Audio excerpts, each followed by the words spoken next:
Kabisote doon sa pinalikan nyo. Ah! Okay. Ano makikita mo yun?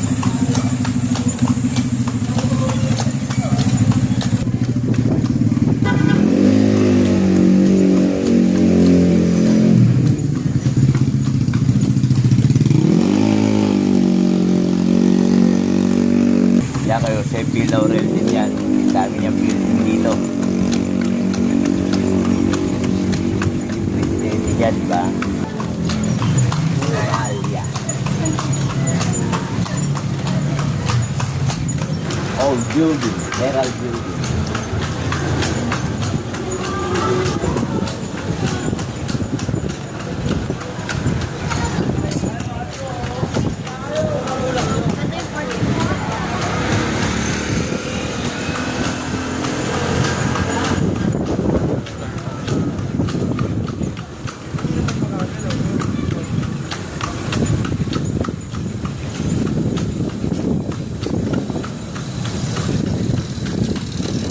Build 1620.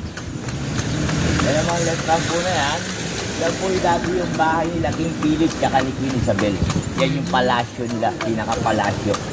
Yan sila nanirahan ng matagal. Sila ang pinakamayamang Espanyol na tumira rito. Sa intraloob ng Intramuros. Kilala mo si King Philip? Ha? Yan yung King of Spain. Doon kinuha yung pangalan ng Pilipinas. Felipe. Diabolic of the name of King Philippines. Tanda ko, may mag-aaralan yan.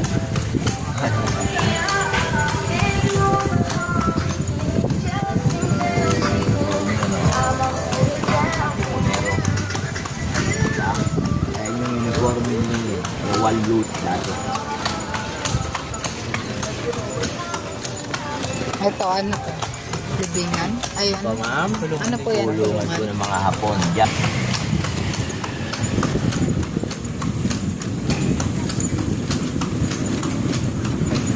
Ang building na to. Yan yung dating Central Bank ng Pilipinas. Ganda. Bago siya mapalitan.